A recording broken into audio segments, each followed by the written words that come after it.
suara-suara mati. Bercerita tentang kehidupan rumah tangga yang diambang kehancuran, di mana perselingkuhan terjadi di antara suami istri, dikarenakan adanya orang ketiga yang merupakan sahabat mereka sendiri. Ditambah lagi adanya kematian dari seorang anak yang misterius, yang menghantui biduk rumah tangga suami istri yang dilanda dilema yang amat sangat. Belum lagi teror demi teror dari surat tanpa nama yang selalu datang memperkeruh psikis sang istri, yang juga kerap mendengar suara tangisan bayi. Tim produksi, pimpinan produksi M. Tumi Rajab Syuhada, wakil pimpinan produksi T. Aris Munandar, asisten pimpinan produksi Lia Junita, sutradara Hari Koko Priutama, asisten sutradara Mas Rudiansyah, pencatat adegan Nur Aya, tim artistik, tim properti Sultan Abdul Kawi, Lia Junita, Fakhrul Riza, busana Nidea Ulfarisma, make up Mira Lukmana, tim aransemen musik T. Aris Munandar, Afdal, tim lighting Dimas Ayub, aktor Maurina Farazipa, T. Daniel, Davian Zufan. Apakah yang akan terjadi dengan perkawinan mereka? Dan siapa yang meneror dengan surat-surat tanpa nama? Langsung saja kita menyaksikan persembahan dari Teater Abang dengan judul Suara-Suara Mati, karya Manuel Van Logem.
Keluar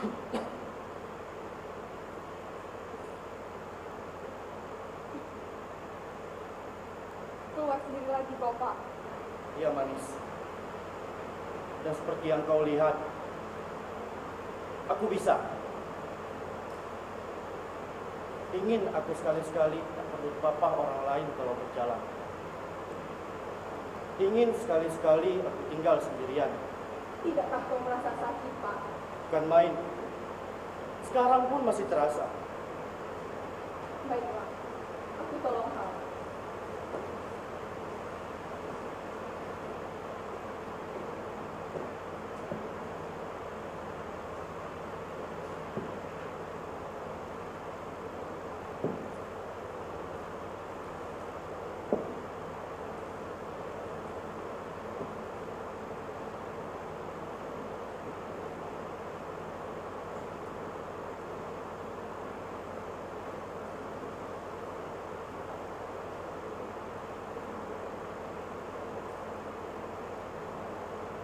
Ambilkan surat-surat yang mesti aku kerjakan sekarang. Ingin sekali aku menyelesaikannya. Kenapa tidak kau tangguhkan saja, Bapak? Tidak. Aku masih punya sisa semangat yang aku kumpulkan untuk berjalan-jalan tadi. Sekarang ingin kuhabiskan. Banyak yang ingin dikerjakan, Pak. Hanya beberapa surat yang masih harus kutandatangani. Lainnya sudah aku selesaikan.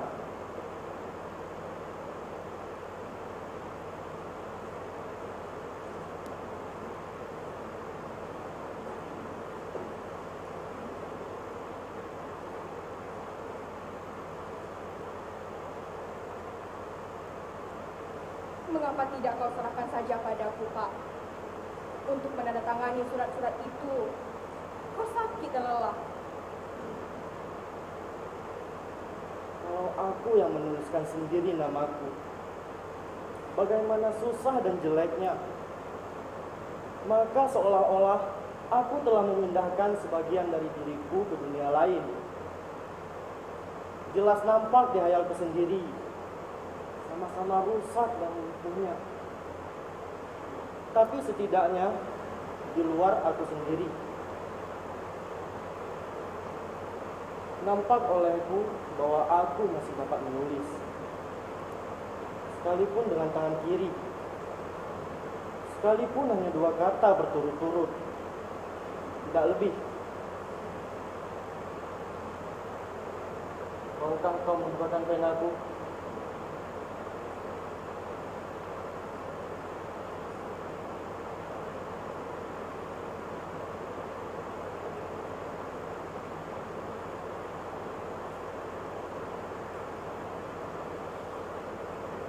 Aku sendiri tak dapat membaca apa yang aku tulis. Tak perlu, Pak. Kau hanya tanda tangan.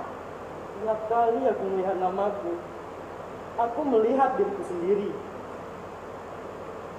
Nama tak lain dari suatu janji. Janji yang harus ditepati. Maaf, ini tentu merupakan siksaan yang berat bagimu, bahwa kau harus memelihara aku seperti anak kecil. Anak kecil? Pak, jangan katakan itu. Ya, anak kecil memang harus dipelihara baik-baik.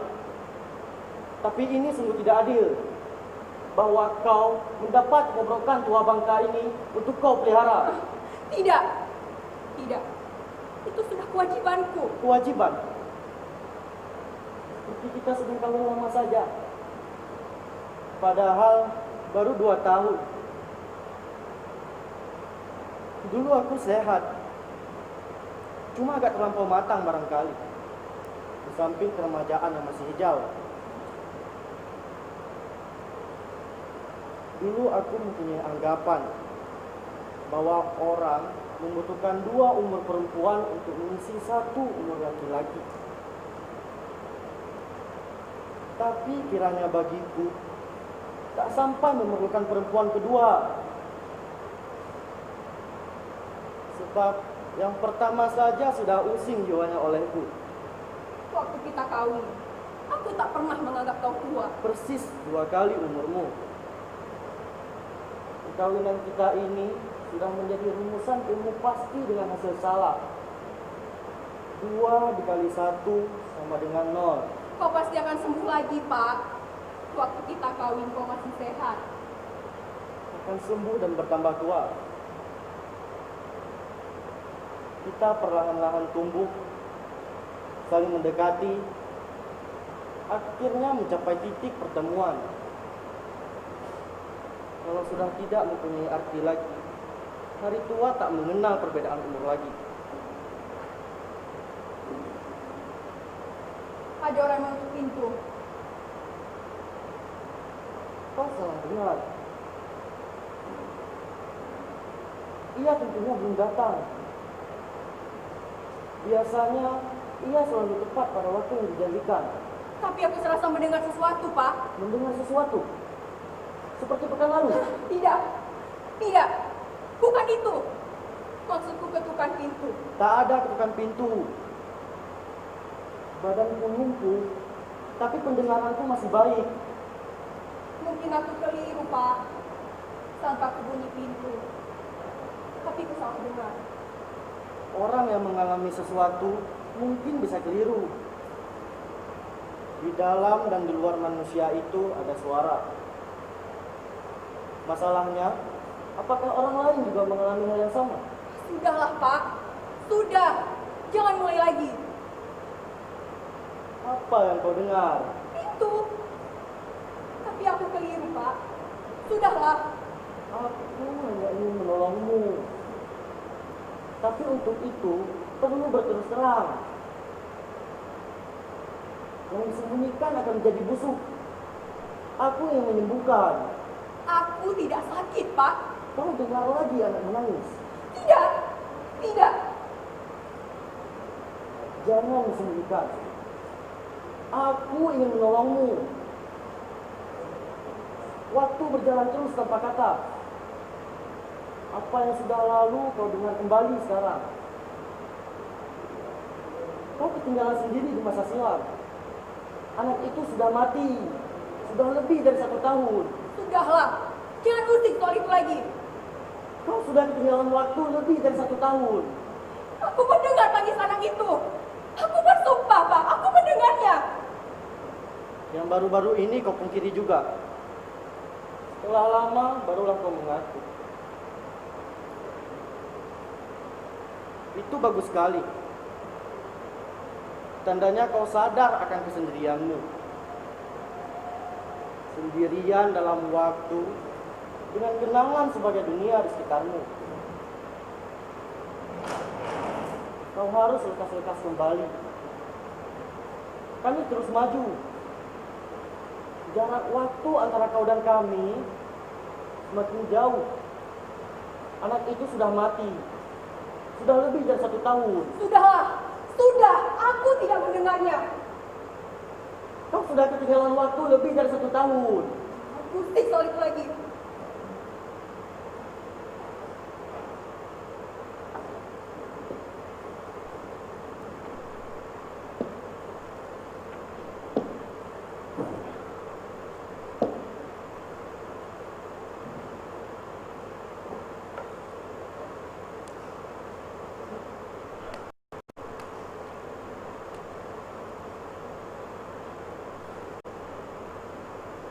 Untunglah aku sudah membuat potret ini. Sekarang aku tak dapat membuatnya lagi. Tanganku tak kuasa lagi memegang alatnya. Dulu potret ini kubuat ketika anak ini baru lahir. Belum dapat dikenal wajahnya. Belum dapat dikenal mirip siapa wajahnya. Sayang, tak lama kemudian dia meninggal. Ingatanku mulai tumpul. Bukankah kata dokter, anak itu mati lemas karena mukanya terlalu ke bantal? Aku harap jangan pernah kau bicarakan soal itu lagi. Begitu kata dokter, bukan? Ya. Tak seorang pun dapat berbuat apa-apa. Tak seorang pun bersalah. Tak seorang pun. dengan membuat potret ini, seolah-olah aku telah merampas hidupnya. Aku bangga sekali dengan anak ini. Masih ingat kan kau? Bangga bercampur takjub. Bangga karena kenyataan, sekalipun keadaanku begini, masih dapat mempunyai anak. Boleh dikata suatu keajaiban. Kelahiran dari cipta. Seperti dunia bayang saja. Indrajit lahir karena kekuatan cipta.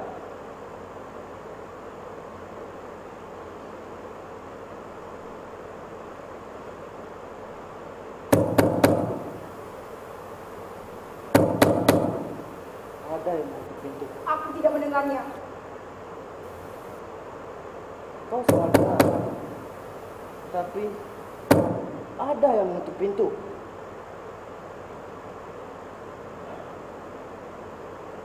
Dia datang terlalu pagi. Tapi tak mengapa.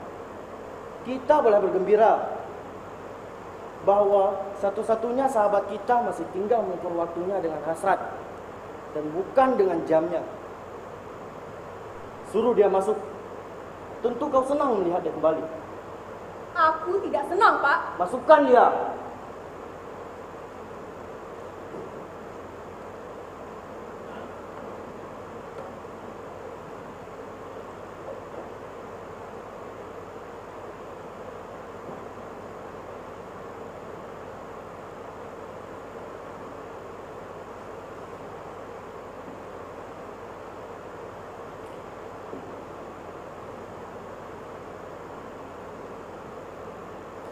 Bagaimana dengan keadaan badanmu? Semakin buruk.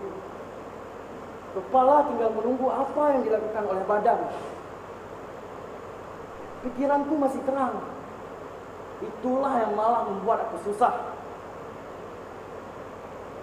Serasa badanku ini dililit ular sampai remuk. Tapi kepalaku tak apa-apa. Hingga aku dapat menyaksikan semua dengan terang. Apa kata dokter? Dokter, aku sudah tidak pakai lagi. Sudah sering berganti. Tetapi mereka tak dapat menyembuhkanku. Kata mereka, penyakitku ini akan hilang dengan sendirinya. Sekarang aku tak membutuhkan mereka lagi. Ya, dengan begitu, mereka pun tak dapat memberikanku harapan-harapan palsu lagi. Sekarang aku bersikap tak peduli. Dan kau? Apa kabar? Baik. Cuma kepala aku agak pening.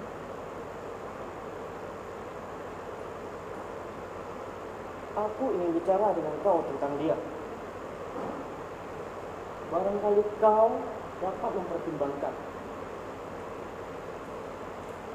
Sayangnya akhir-akhir ini kau jarang sekali datang.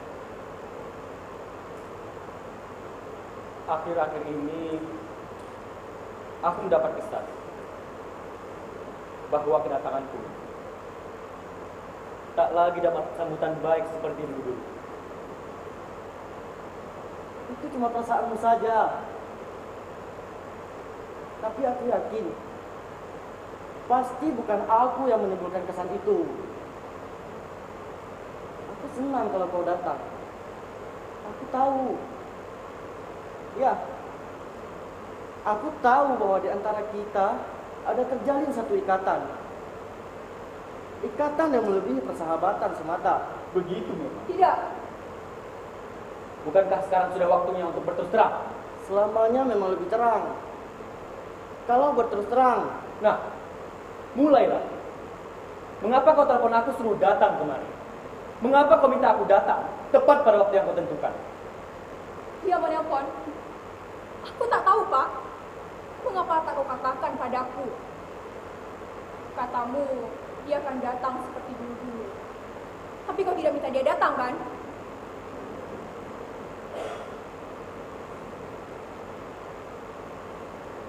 Aku ingin persahabatan kita kembali pulih seperti dulu. Kita dulu mengalami saat-saat bersama yang menyenangkan. Kita bertiga dekat sehabis perkawinan. Persahabatan yang jarang terjadi sudah merupakan Tritunggal. Dan semenjak kau tak datang-datang lagi, tak apa sebabnya, aku tak tahu. Maka rumah ini lalu menjadi sepi. Dapat kau pahami bukan? Seorang yang lumpuh, seorang istri cantik yang muda ini, membawa kekakuan, membawa kesepian. Dan dalam kesepian, lantas tumbuh suara-suara aneh yang mengacaukan dalam pikiran. Sebab itu ku minta kau datang, sahabat. Kau sebagai satu-satunya suara hidup untuk melawan suara-suara mati dalam kesepian kami. Apa maksudmu? Suara-suara mati? Aku jadi curiga padamu. Ya, orang cacat selamanya curigai. Mereka adalah musuh yang dimakan dan perasaan takut orang-orang waras. Apa suara-suara mati itu?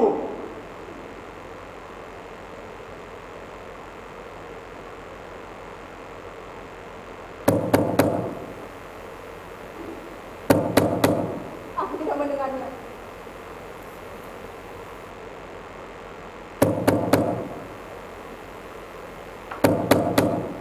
Mengantar pos. Datangnya mesti tepat waktu begini.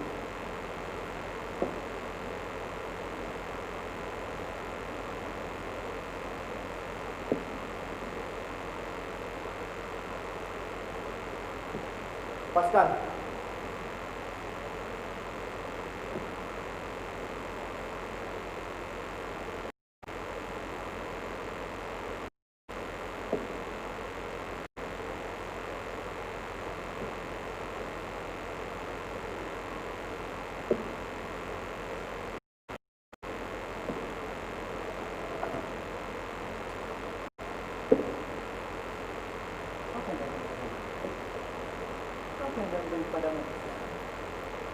Apa yang terjadi padamu? Apa dia menyakitimu? Dia menyakitimu bukan? Kenapa kau berubah seperti ini? Ini bukan dirimu yang dulu. Ini bukan kau yang dulu. Ada apa? Ada apa?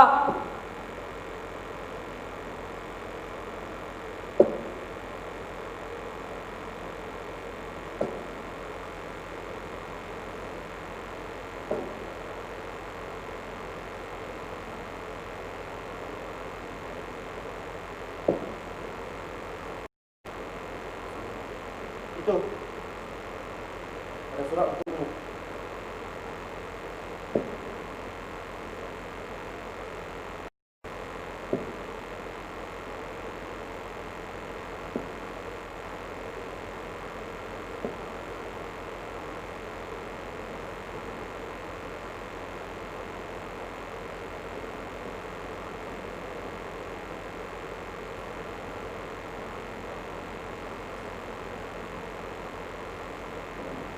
Mengapa kau berdiri saja? Ada apa? Dari siapa surat itu? Dari kau. Apa maksudmu? Setahun lamanya kau tulis surat padaku. Aku tak berani membicarakan soal itu dengan kau. Cuma aku memberikan isyarat agar kau dapat merasa. Itulah sebabnya mengapa kau tak dapat lagi sambutan baik seperti dulu.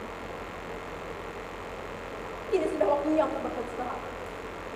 Seperti katamu tadi. Baiklah. Aku senang sekarang. Tak perlu lagi harus bersembunyi. Karena aku tak mengerti mengapa kau siksa aku dengan surat-surat itu. Apa artinya semua ini? Suara-suara mati. Ia mendengar suara-suara itu. Dan kini, ia melihat isyarat-isyarat mati.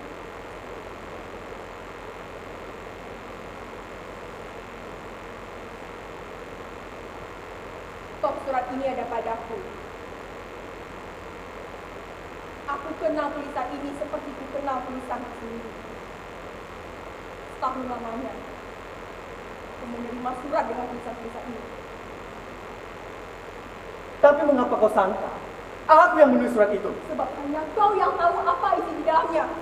Berikan surat itu. Aku tidak menulis surat ini. Namamu memang tidak kau tuliskan. Cuma kau yang tahu apa isinya. Aku berani bersumpah. Bukan aku yang menulis surat ini. Surat-surat lain pun tak pernah kau tanda tangani. Aku tak pernah melakukan. Aku tak akan berani. Aku takut. Ya, aku takut akan membuka rahasia sini. Kalaupun aku menulis surat, betapapun aku sudah berhati-hati. Dalam hati aku menyimpannya. Mengapa begitu sampai hati mengatakan? Semula aku menangis karenanya. Untuk zamanku. Tapi kemudian, ketika aku mulai berpikir bahwa mungkin aku benar, maka mengertilah aku bahwa kau pasti membenciku. Apa yang kau katakan itu? Demi Tuhan, katakan apa yang telah terjadi. Mula-mula ada perlawanan. Perlawanan karena tak percaya. Karena keyakinan dalam dirimu. Kau mulai tahu bahwa tulisan itu bohong. Tapi apa yang terjadi sebenarnya sudah tak dapat diikuti lagi. Kebenaran itu terletak di masa silam dalam dirimu. Kenangan padanya. Kemudian kenangan itu perlahan disimpan. Lama kelamaan kenangan itu membentuk kehidupannya sendiri. Melawan kesadaran itu, tapi sudah tidak ada lagi. Sisa-sisa kepastian yang tinggal dan kekuatan dalam dirimu pun menjadi liar.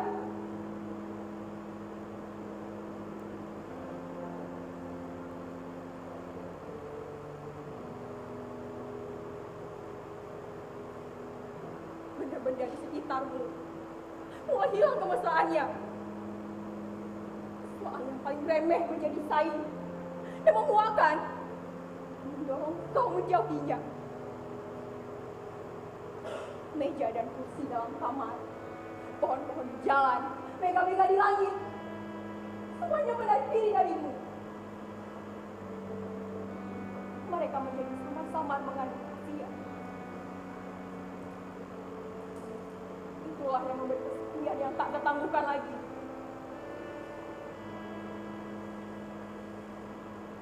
Bayang-bayang di sekitarmu timbul dendam dan benci.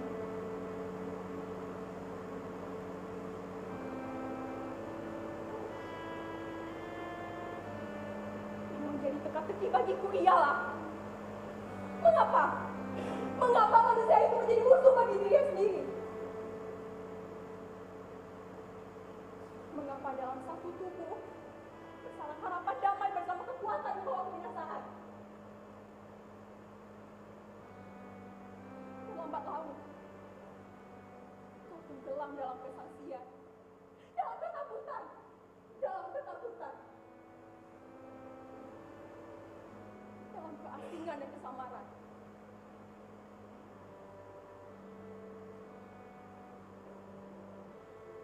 Kadang-kadang, serasa ada dini membelah badanku menjadi dua.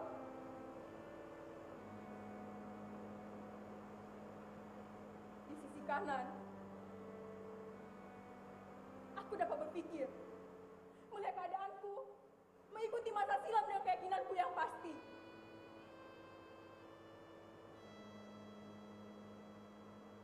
Tapi di sisi kiri,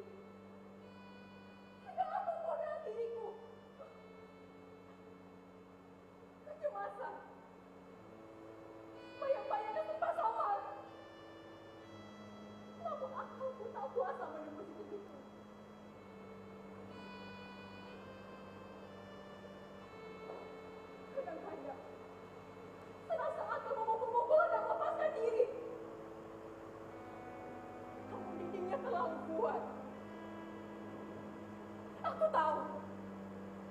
Aku hidup dalam kebohongan. Tapi kebohongan itu terlalu kuat menguasaiku.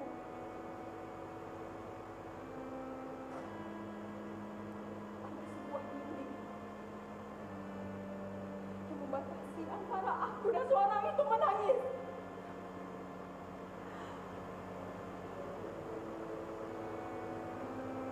Kau mendengar anak menangis? Ya, tangisan aku. Anakku yang telah mati. Ya, dialah yang memberikan aku terhadap suara itu. Dialah yang mula-mula mendengar tangis itu, kemudian disampaikan kepadaku.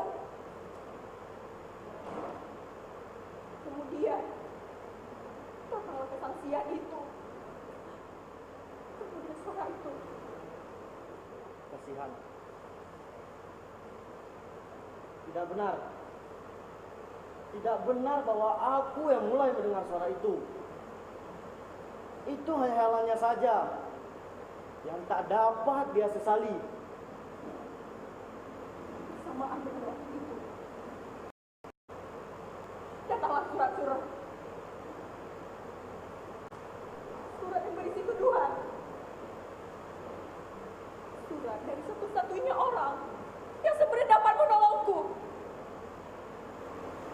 Surat dari kau. Alangkah kejamnya. Kejam. Bahwa datangnya dari kau. Bahwa kau menuduhku. Apa yang telah kutuduhkan padamu? Bahwa aku telah membunuh anakku. Itu tidak benar. Di sisi kanan kebenaran, di sisi kiri dosa. Tiap-tiap manusia selalu memiliki perasaan dosa yang masih samar-samar, masih menjadi dasar. Namun kaulah yang memberi dasar itu dengan surat-suratmu. Jadi kau anggap aku yang menulis surat-surat itu? Iya, Boleh aku membacanya? silahkan.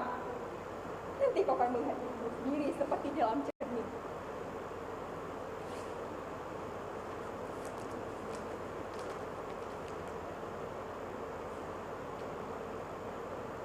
Apa isinya? Kau pembunuh! Aku? Aneh sekali. Boleh aku melihatnya?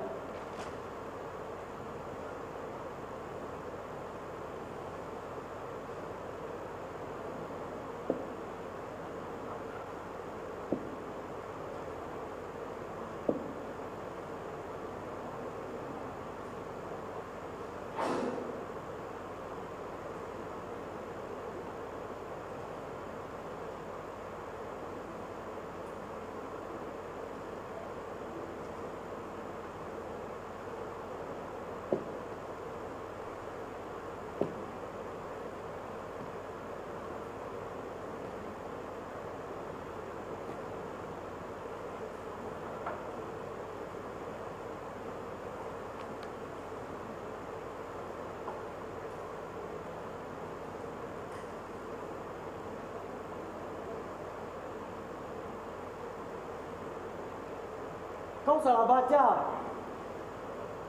Sudah kusangka. Di sini tertulis ibu pembunuh. Aku. Oh, bagaimana dengan yang lain? Tidak.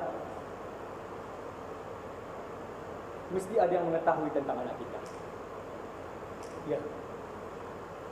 Aku tak mau membisu lebih lama lagi.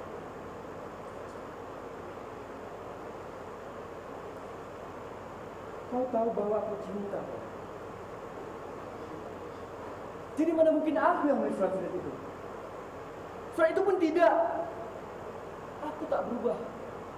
Dan aku tak menulis surat-surat itu. Percayalah. Kumohon percayalah.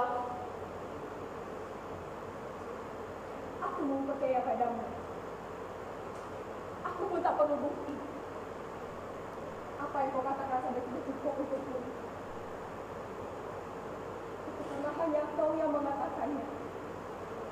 Kalaupun aku melihat sendiri, kau yang menulisnya.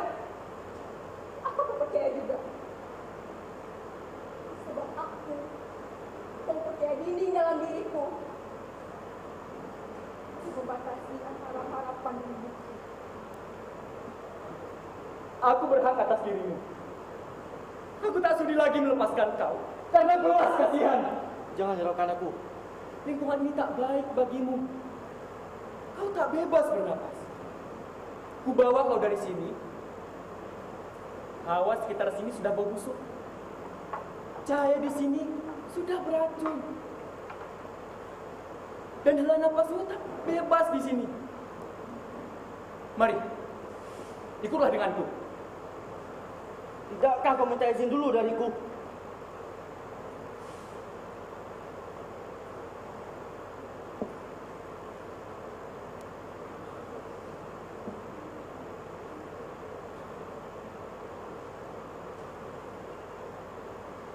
Aku harus tinggal di sini. Aku tak dapat meninggalkan dia. Aku tahu betapa berat penanggunganmu. Seorang yang tak patut mendapat belas kasihan. Seorang pincang dan lumpuh seperti aku tak patutnya berkumpul dengan orang-orang yang hidupnya tanpa cacat. Sebab aku cuma menghalangi kebahagiaan orang lain saja.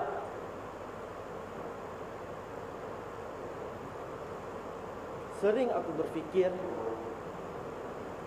apakah tidak lebih baik kalau aku memutuskan untuk melepaskan kau dariku?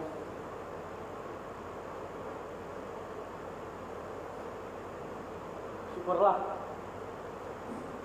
kini sudah ada orang ketiga yang mau melakukannya. Pergilah kau bersama dia. Malapetaka yang tersebar ini sudah seperti penyakit.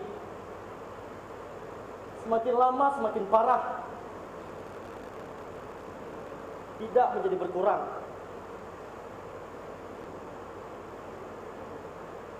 Dan hidup yang kutempuh sekarang ini sudah tidak memberikan bahagia. Aku hanya dapat menebusnya dengan kematianku. Kasihan. Untungnya tak ada lagi anak yang akan mengikat kau. Barangkali di luar rumah ini kau tak akan mendengar tangisnya lagi. Aku mau berterima kasih padamu. Bahwa selama ini kau telah banyak menolongku. Tapi ku mohon, jangan pernah kau bujuk aku. Sebab ku tahu pasti bahwa aku masih tinggal bersamanya pada hasratku ikut bersamamu. Aku dapat menghajar kau, Jahanam. Kau jerat dia di sini, kau bunuh dia. Aku cuma seorang yang malang, yang lumpuh. Maafkan kau. Jadimu kena tinta. Tinta, aneh sekali. Coba lihat, coba lihat, coba lihat. Pergilah. Pergilah kau bersama dia. Tinggalkan aku sendiri. Iya. Iya bergerak. Tanganmu dapat bergerak. Tangan kananmu kena tinta. Kau apakan dia? Kau apakan anaknya? Biar dirasakan siksaanku. Sebelum kalian terima di neraka. Mari, ikutlah denganku. Biar dia menghukum perbuatannya sendiri. Tunggu dulu. Iya.